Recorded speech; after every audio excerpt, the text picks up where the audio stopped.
नमस्कार, सुप्रभात आप सभी को। आज की ताज़ा खबर में आप सभी का हार्दिक अभिनंदन है। मैं हूं आपके साथ प्रियंका कटोच और आज की कुछ खास खबरें आप सबके साथ साझा करूंगी। बात करें कांग्रेस की। कांग्रेस को एक बहुत बड़ा झटका जो है फिलहाल लगा है।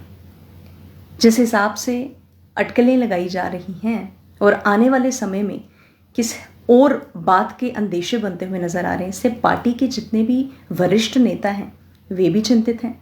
और उस चिंता पे मंथन करते हुए जो अभी तक की ब्रेकिंग न्यूज़ है उसे मैं आपसे साझा करूं कि चुनाव से पहले कांग्रेस को एक बड़ा झटका लगा है, क्योंकि भल्ला के समेत कई नेता बीजेपी में शामिल हो गए हैं। अब यहाँ पर बहुत से लोगों को आशंका और बहुत से लोगों की उत्सुकता ये कह रही है कि क्या रमन भल्ला बीजेपी में शामिल हुए हैं। इस पे एक प्रश्न चिन्ह सा लगता हुआ नजर आ रहा है। तो आपकी उत्सुकता को शांत करते हुए मैं कह दूं, जम्मू कश्मीर में विधानसभा चुनाव के पहले ही कांग्रेस को बड़ा झटका लगा है।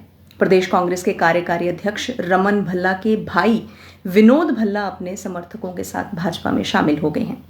केंद्रीय मंत्री जी किशन रेड्डी की बात करें तो नए जितने भी कार्यकर्ता हैं उनका पार्टी में उन्होंने स्वागत भी किया है और कहा है कि जम्मू कश्मीर को बचाने के लिए भाजपा की जीत होना बेहद ज़रूरी भी है।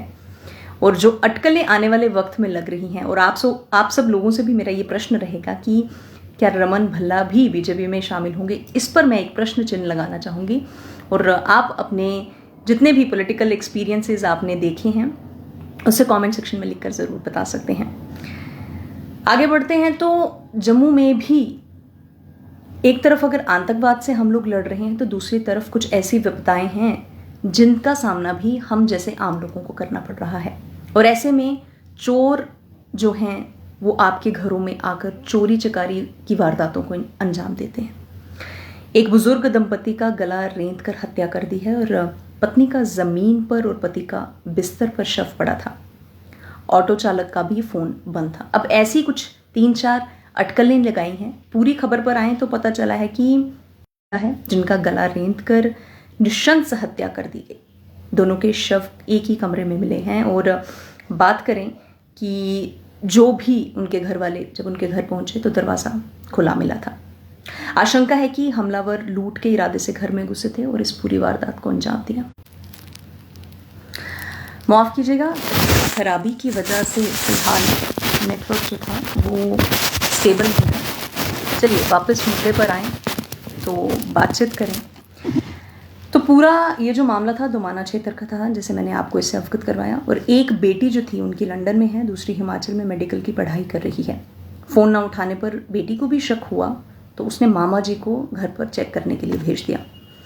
देखा जाए तो मामला काफ़ी गंभीर था और जितने भी उनके घर वाले थे, रिश्तेदार थे, उन्होंने एक ऑटो चालक पर शक जताया है और कहा है कि दंपत्ति के घर पर वे आता जाता रहता था।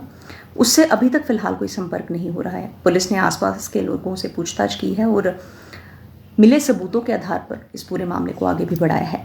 फॉरेंसिक और डॉग स्क्वाड जो था वो टीम बनाकर वहाँ पर मौके पर पहुँचे हैं और सारी तफ्तीश की जा रही है। लेकिन जैसे कि ये खबर है ही दुखद और परिजनों का तो रो रो के बुरा हाल भी है, लेकिन हमें और आप जैसे लोगों को सबको सतर्क रहने के लिए ये एक एग्जाम्पल भी सेट हुई है कि अपने घरों को फ़िलहाल खाली ना छोड़ें। और अगर घर खाली है या घर पर आप क्योंकि अक्सर ऐसा होता है कि बुज़ुर्ग जो दंपति हैं ये उन्हें शिकार बनाते हैं, महिलाएं घर पर होती हैं उन्हें शिकार बनाते हैं, तो अपने घरों पर सुरक्षा के एहतियात हम सबको बरतने चाहिए।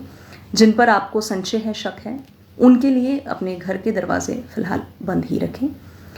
आगे बढ़ते हैं तो रामपुर में बादल फटने से बाढ़ आई है। लोगों ने भागकर अपनी जान तो बचा ली, लेकिन फिर भी मॉनसून विभाग की तरफ से चेतावनी जारी है। हिमाचल प्रदेश में भारी बारिश और बर्फबारी से जनजीवन अस्त व्यस्त हो चुका है। रामपुर में बादल फटने से शिकारी जो हैं वो बात करें शिकारी नाले की तो उसमें फिलहाल बाढ़ आई है।